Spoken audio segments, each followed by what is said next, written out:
goes for goal and finishes off the PSG victory. Nuno Mendes est lancé, Nuno Mendes va vite, Nuno Mendes passe devant Quadrado, le tir, oh il est beau celui-là, le but de Nuno Mendes. Pour le Paris Saint-Germain, parce que le Paris Saint-Germain c'est le plus important. You know the football, Il est voilà les. Et je suis fatigué. Hello and welcome to PSG Review, a show with the same level of urgency as Manuel Ugarte on the midfield and hopefully as good execution, also known as the show re-energized by Enrique ball, as the team on the pitch looks unrecognizable to what we have seen during the reigns of at least Pochettino as well as Galtier, but who wants to think too much about them these days? Not me. I'm taking this new breeze of freshness in and I enjoy the matches. Certainly against Lens, I had a lot of fun watching, and more about that match in this episode, of course. My name is Mikko, really great to have you listening, and a little bit of admin stuff before we get into the actual topics. I have reorganized the social media a little bit for this show on Twitter, as I like to call it. You can find this show as at PSG Review Pod, P-O-D in the end as in podcast, and on Instagram the new account is simply PSG Review. So go and give those a follow if you already haven't, and thanks for being with me right now. Whether you have been on board 1.5 years now or increasingly close to 100 episodes, or even if this is the first time that you tune in, all of that is really wonderful thing. And you can also go and rate, review, share, subscribe and all of those things from Apple Podcasts, Spotify or wherever you are catching your podcasts from.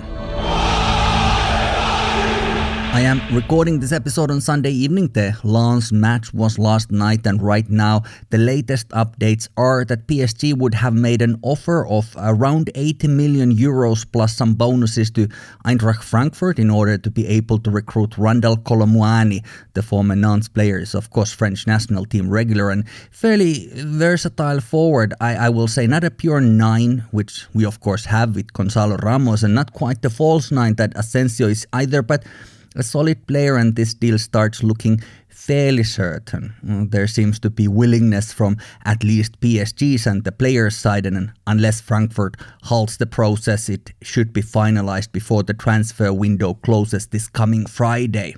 The Bradley Barcola case seems a lot more complicated, as Lyon's asking price for him is very high, around 60 million euros, and there's some talk about some backup options as well, but I'm not sure about the sources. I mean, it's easy to just throw around names and perhaps you'll get lucky and get one right, but we must just wait and see. And quite frankly, we are not short of forwards, because it does look increasingly like Kylian Mbappé will stay at least this one season.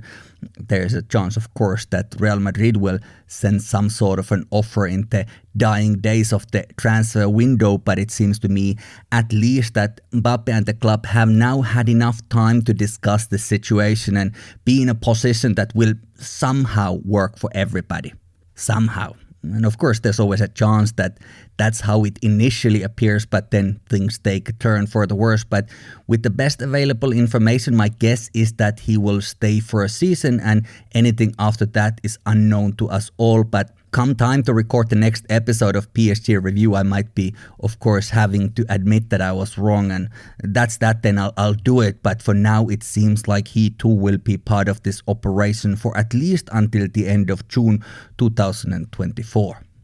In the other transfer column, the departures, we of course already had Neymar, and I was discussing that case at length in the last episode of PSG Review, but Marco Verratti is a bit of an open file for the time being. The report suggests that PSG and Qatari team Al Arabi have an agreement for him, and now it's for Al Arabi to convince the player himself to join them, and they seem to be confident about it, but I don't know. Is Marco ready to play in Qatar? I don't know. Seems like a stretch, but of course when the pile of money on the table is high enough, anything becomes possible. So we wait for that and see what happens. There could be some other sales also, some less central players perhaps from the squad as it is now. As a reminder, we have players like Timothée Mbembele, who is rumored to be of interest to some clubs, and then we have Navas, Bernat, Kurzawa, Draxler and Wijnaldum.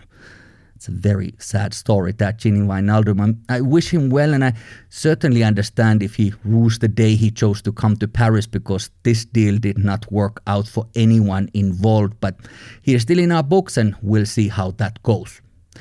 The good news, even great news is that in a handful of days we can stop guessing, and once the window is closed, we will see the final form of the squad at least until January.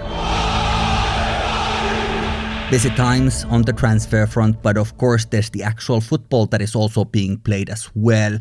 After 2 draws to start the season, PSG returned to the Parc des Princes on Saturday night, which is yesterday as I record this on Sunday evening, and it was without putting any unnecessary pressure on it, a must-win match. Of course, the season is still long, even with the decreased number of teams in Ligue 1, but dropping points early on can end up being pretty costly later on. Mind you, last season we had a great start, but in the end we ended up winning the title with a very marginal 1-point difference against Lens. So this match was the defending champion against the runner-ups, and before the match there were some alarming news. On top of Kangin Lee, who had injured himself earlier, also Gonzalo Ramos was suffering from a muscle fatigue or some sort of discomfort, and he was not even on the bench. He was at the stadium but wearing his normal clothes, and his number 9 spot, the striker position, was taken over by Marco Asensio, who of course has a little bit different style, a little bit different role in the team. He's more of a false 9 rather than a pure target player. But there he was squeezed in between Kylian Mbappé and Ousmane Dembele, who both got their first starts of the season. Midfield trio was Manuel Ugarte, Warren, Emery and Vitinha, and there's not enough nice things I can say about these 3 people. What a match from all of them. And in defense we had Hakimi, Marquinhos, Skriniar and Hernandez, while Gigio Donnarumma of course was in goal. And I have to say that Luis Enrique has given this squad a new personality. It's gone from loosely connected individuals to a well-functioning machine. It's early days, of course. Mind you, the early days were promising 1 year ago also. In fact, PSG went the whole autumn undefeated. We all remember that. Hopefully we all remember that, but that didn't last. Now there's more coherence, not just individual brilliance, but coherence and team play. And the players, they work very hard. They run all the time. The pressing is very intense and they work hard to recover the lost possession as soon as it has happened. The ball is moving very smoothly and swiftly, and even Donnarumma has improved his delivery, and he looks very comfortable and content with the ball on his feet, something we haven't seen too much before. I think it's important that we give players room to improve and surprise us. And too often we kind of get stuck on some last year's ideas, last year's definition of a player without allowing the current performances to update those ideas. And because I have noted several times before that Donnarumma's footwork is lacking, it's important to say that right now it looks much better. It looks much, much better. And Lens is a very good team, the only other Champions League side from France this year, and while they had lost a couple of key players from last season, they still are a formidable opponent, and they have managed to replace those players pretty well, even if Eli Wahi wasn't necessarily fully integrated yet. I mean, he did not start this match against Paris, but he did come in later.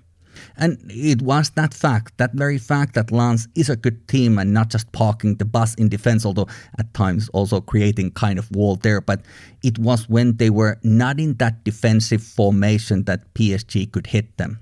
A first goal came from a great build-up by Vitinha, and via Emery the ball found Asensio, who shot it past the French national team keeper Brice Samba. A great goal, and second one was by Kylian Mbappé, who similarly benefited from backtracking Lens defense, and assist by Lucas Hernandez, who was really great throughout the match, and he really has had a great start to the season anyway. I'm very excited to have him in Paris. I know before he joined PSG I wasn't necessarily complaining, but I was acknowledging the fact that he does have kind of comments that he has made before about Paris, or rather perhaps even more so about Marseille, which of course is the city where he was born in. But as a player, he has been professional and played very well. He's a very exciting player. I'm very happy that we have him in PSG, of course. And Mbappé also scored the third goal. That was less of a golazo, and it was more like a bouncing from the defensive line and going in, but they all count the same. So 3-0, and Lens had really no chance. In the end, they got a consolation goal, which was a deflection from our defense this time, but that could only tarnish the victory ever so slightly, as all the points stayed in Paris. 3-1. It's a great result, that's true, but more than that, this team is fun to watch. It's entertaining, and we all know we deserve some entertainment after the last couple of seasons, which have been quite underwhelming. We have solid players in all positions, but what is really standing out is the midfield. I already mentioned how great they were, but it deserves a little bit more time to think about that and talk about it. I think Manuel Ugarte is just great. He's such a wonderful player to have, and he helps in the defense also a lot, but he's also winning the balls in the midfield. He's slowing down the attack and just generally sacrificing himself for the team. But it wasn't just him, even though he might have been the man of the match, quite probably he was, but Vitinha was also solid. You know, he was solid last season, but not that consistently as we need him to be, but he was good already then, and especially when he was playing next to Marco Verratti, you know, whose future is still a bit open, like mentioned. But now Vitinha is having his second season with more experience, one more year in the pocket, and Enrique has found a great way for him to play. He spends a lot of time playing very wide, as he did also last year, especially when we were struggling with the left back situation due to injuries, but now he was starting to look more like a left back himself in attack, or even a winger going forward without any fear in his body, and he was really good. But so was our homegrown kid Warren Zaire-Emery. His maturity will never cease to amaze me. Such a confidence, and you don't want to be shoulder to shoulder with him because he will take the ball like it was not even contested. A lot of love for young Warren from the Parc des Princes, and the word on the streets is that as soon as this transfer window closes, he will be offered an extension, and I imagine a sizable pay rise. It is very early doors. Of course, we have only played 3 competitive matches, but I am very pleased with many of our new signings, especially Manuel Ugarte and Hernandez, like I already mentioned. And yes, for Skriniar, he has been playing very well, but of course he hasn't yet been tested in the same way, so it's kind of difficult to give a full opinion about him, but I can say that our defense looks much more confident and less chaotic with him in the mix. He isn't the fastest, but he knows what needs to be done. Asensio had a good match, and he is covering a lot of ground. Like I said, he isn't a straightforward target player, so he likes to drop lower and be part of the build-up and pressing as well. And with 1 goal in the match and generally a very positive contribution, you have to give it to him too. Whether he will play when Gonzalo Ramos is back, I don't know, or even if Randal Kolo Muani deal will happen, but it's very good to have these options available. But most of all, the team seems to be in a good shape. The spirit is better than in a very long time, and things are just working out pretty well in this early part of the season. If we don't get many new injuries, and certainly not overlapping injuries, I think our domestic season should be in fairly good hands. Of course, we are waiting to see what the Champions League draw will bring, and that will take place this coming Thursday in Monaco, and there are some tough teams that could come as soon as the group stage, and not just 1 or 2, but possibly even 3. But what I do like about this season is the lack of expectations, lack of pressure. I'm not saying there isn't any pressure or any expectations, but the Champions League is a competition that is won on fine margins, nuances, luck, mentality, perseverance, and consistency. We have a brand new project, and while I don't want to set a ceiling to it, I also reject any expectations, as I think we all should, because they really just become a hindrance in the long run. For me, the best thing to do is to just go and play those matches we have ahead of us, rather than now starting to speculate on the possible final results sometime early June or late May, or whenever the final might be, when we don't even have the groups yet, and we don't really know how any team will end up playing this season. A lot can happen. We all know that. And somehow ending up in a group of death seems our destiny, but nothing is impossible if everyone pulls their weight and the coach has some good ideas. What kind of ideas, I hear you ask? Let's think about that for a moment. PSG, as it is right now, have a certain amount of depth and some players who haven't yet necessarily looked like the types of players we hope them to be, but I trust that they can also bring something very interesting onto the table with a little bit of time and getting used to the new club, new team, new stadium, new city, new culture, new language, all of those different things. Now we know that Luis Enrique is known for his back four formation, but let's for a moment imagine this squad with a back three. If we put Skriniar, Marquinhos and Hernandez in front of Donnarumma, we will soon have Nuno Mendes back and he and Hakimi or even Mukiele as wing-backs, and then Ugarte at the bottom of the midfield with a healthy choice of midfielders to accompany him. You can choose two. So let's say we have Vitinha and Warren Zaire-Emery, who have been so great so far.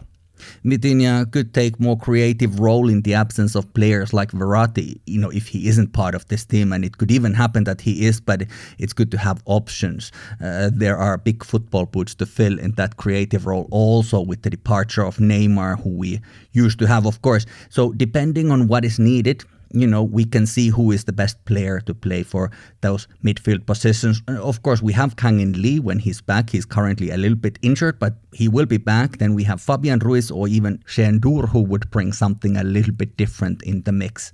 And then the front three, with Mbappé, Dembele and Ramos as a target player. That's a solid squad with some reasonable depth with players like Asensio.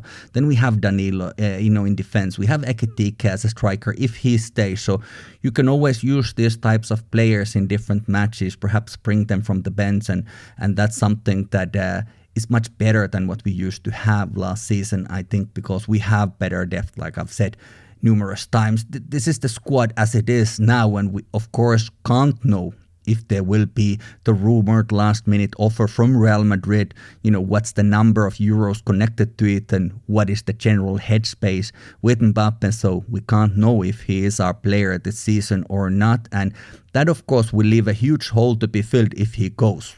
Before coming onto the pitch against Toulouse, which was the match before Lens, Mbappé had last played football match 1 month earlier in the training center against Le Havre, where he didn't have many minutes. He scored 1 goal then, and yet when he stepped onto the pitch with Dembele against Toulouse, everything changed immediately. Against Lens, he scored 2 goals and was constantly dangerous. So his future is a massive question mark, as it has always been pretty much. He certainly loves to keep us guessing, but of course there are other questions too that are still to be answered. I've been already talking about Randal Kolo Muani. He is one of them. Now this Bradley Barcola case seems to be quite unlikely, but there could be a plan B instead of him, and might there be others? We don't know. We don't know if Hugo Ekitike will be part of Kolo Muani deal. I think despite some of the early rumors, that doesn't seem to be happening. That's very unlikely, but of course he could be part of some other deal or get a deal of his very own. So all of that will be answered only or at the latest on September 1st when the summer transfer window closes.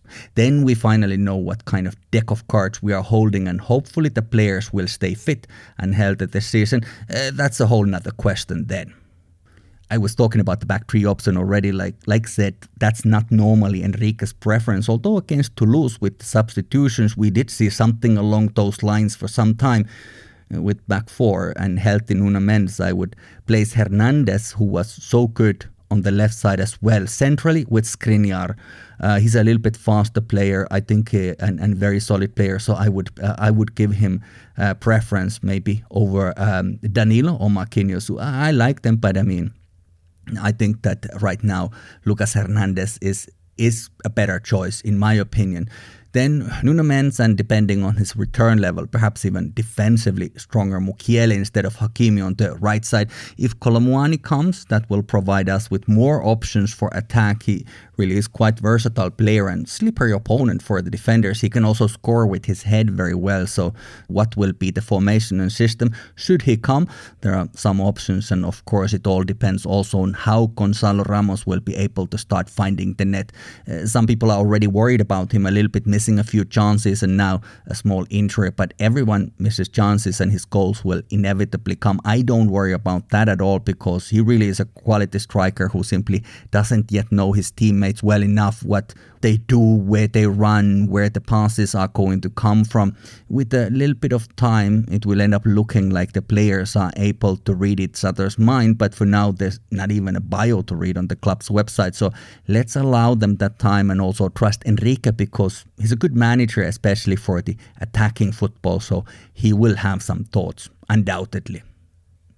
Now, it is true that the season didn't start as well as it could have, and while after 3 matches we are still undefeated, we have dropped 4 points and only have 5 out of possible 9, and that's not a worry in terms of how well this team find itself, because I trust that with time that will happen. But I do of course have to acknowledge that these points that we have dropped might feel more frustrating at some stage of the season, as Ligue 1 is a pretty tough competition, and every season there tends to be some club that does particularly well, like Lens last year for instance, but of course there's been others in previous seasons as well. So dropping the early points isn't ideal. It's not optimal way to start the campaign, but it was always going to take some time to get our marbles in order, and by the look of it, against Lens, things were in much better shape. That is all for now. Thank you for listening, and the next coming week will be very exciting because there will be the Champions League group stage draw. The summer transfer window will close, but we will also have a match on Sunday night French time in Lyon, who are really struggling in Ligue 1 at the moment and won't be having last season's top 2 scorer Alexandre Lacazette in their squad because he's suspended. But I will say that there rarely are easy matches for PSG at Parc OL. The women's team are also gearing up towards the new season, which hasn't started yet, and the shape of the squad is quite unbalanced. I will talk about it another time, but with the new injury to Paulina Dudek, who wasn't even fully back from her previous one, the defensive line looks quite shaky, if I should say that, and I really wish that the club would invest in this team as well, because we have some really amazing players, a very good core for this team, but not enough depth, and there are even few positions that are big question marks, as we haven't quite replaced many of our key departures this summer. But more next time. Thank you so much for having been with me for this moment, and remember to check out PSG Review online in social media at PSG Review Pod, POD as in podcast, PSG Review Pod on Twitter, and just PSG Review on Instagram. My name is Mikko. Take good care. Until next time, peace.